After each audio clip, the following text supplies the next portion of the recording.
se foi uma coisa muito recente, eu acredito que todo mundo muda em um período de, sei lá, mais de 3 anos, sabe? Se você, em um período de menos de 3 anos, é difícil você ter uma mudança muito brusca, assim. Você pode estar se forçando a mudar. Mas você ainda não deu a virada de chave, sabe? Pra você, de fato, falar assim, eu mudei. Então, se um cara chega pra mim e fala assim, não, Kati, mas a mulher que eu tava há 1 ano atrás era doida, sabe? A mulher que eu tava há 1 ano atrás, eu fiz tal coisa, eu traí ela, por exemplo. Eu já não, pra mim, é o suficiente pra eu olhar e falar assim, tá, suspeito. Igual, eu tive um ex-namorado que falou pra mim que tinha traído todas as 7 ex-namoradas dele. Mas é uma besta também, né? Não, a besta era eu que aceitei, né? Aí não. Isso é uma coisa que eu ia falar. A mulher tem muito de querer falar, não, comigo é diferente. Eu não vou deixar faltar coisa pra pessoa me procurar na rua, não. Por que a mulher... Acho que o homem não tem isso. Com relação à traição, acho que o homem, ele perdoa menos que a mulher. Acho que até por questão de ego e tal. Por que a mulher tem isso? Não, comigo vai ser diferente. A mulher, ela tem uma síndrome... Não só a mulher, mas principalmente a mulher. Tem aquele lance de síndrome da salvadora, né? Pra gente... A gente acredita que... Cara, pra eu ser indispensável... A gente não, Deus me livre, né? Mas as mulheres na vida acreditam que pra você ser indispensável na vida de um homem, você tem que fazer ele ter uma mudança de padrão, sabe? Então, cara, como é que eu me torno indispensável na vida do homem? Eu vou mostrar pra ele que tudo que ele acredita é mentira e que sou eu que vou ser responsável por fazer ele mudar. Só que essa é a maior barbaridade que a gente pode ouvir, né? Porque, assim, se o homem ele fez uma coisa durante a vida inteira dele, ele já normalizou aquela coisa que ela fez.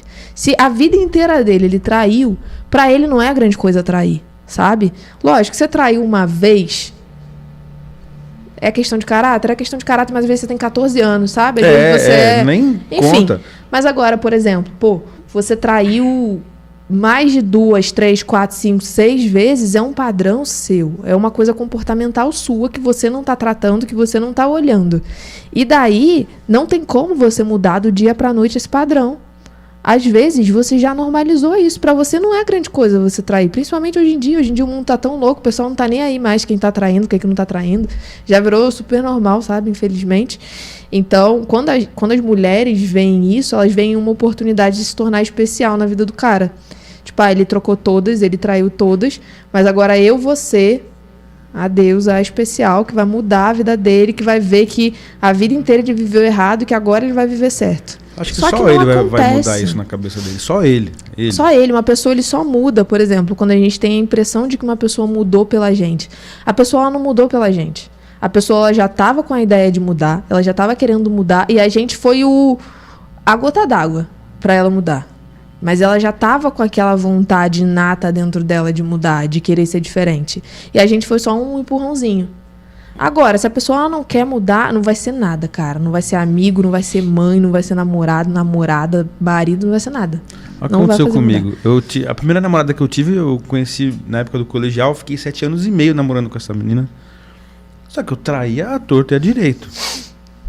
Já até pedi, depois de anos fui pedir desculpa pra ela. Sem que ela soubesse que eu tinha feito, eu queria te pedir desculpa. Eu me senti em paz com isso. Porque um dia eu trabalhava viajando e tal, conversando com um amigo lá, e ele viajava também comigo toda hora, e ele não ficava com ninguém. Eu falei, mano, por que você não pega ninguém nas viagens? Não, eu tenho uma namorada, velho. Pô, e daí, não tá vendo? Eu falei, meu irmão, isso aí que você tá fazendo é feio. Feio porra nenhuma, é da hora. Aí passou um mês, mano, não é que ele tinha razão, esse bagulho é feio, mano. Aí comecei a não querer fazer mais. E aí, acabei terminando com essa menina. Só que antes de terminar com ela, eu conheci uma outra nesse meio do caminho. E aí eu falei, bom, eu vou ter que fazer uma escolha, não vou ficar com as duas. Eu já tô achando isso feio. E aí eu terminei com a primeira, que eu só consegui namorar 7 anos e meio, porque eu traía pra caramba mesmo. E aí com a segunda eu já passei a ser fiel. Porque não é que ela me fez ser fiel, eu já tava querendo ser fiel antes. Só que eu não tinha... Não é uma chave que vira, é meio que você tem que ir girando tem que ir rosqueando, sabe? Eu não tinha terminado de rosquear, só tinha começado a rosquear. Então tem que partir da gente fazer a coisa certa, não é... Mas de repente sim, a influência pode vir de outra pessoa, chegar na sua mente e fazer você ter um pensamento mais assertivo. Mas vai de você estar disposto a fazer isso também, né?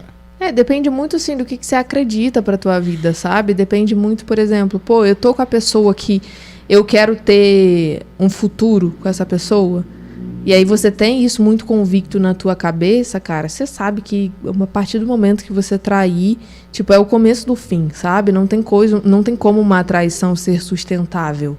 Não tem como você falar assim, não, eu sei que tem gente que passa 10 anos traindo, sabe? Mas eu tenho certeza que essa não vai ser a pessoa que você vai morrer do teu lado, por exemplo.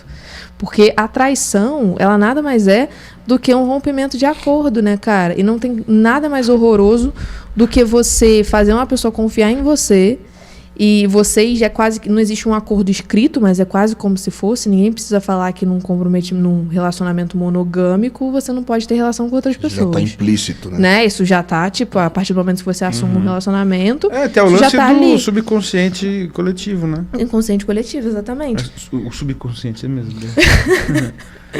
Então, ninguém precisa falar isso pra gente. É um acordo verbal que tá ali. E daí, a partir do momento que você rompe aquele acordo, cara, é literalmente como se tudo que você já tivesse falado antes, meio como se fosse em vão, assim. E daí, a nossa palavra, teoricamente, é uma das coisas mais importantes que a gente tem. A partir do momento que você rompe com a tua palavra, nem você confia mais em você, entendeu?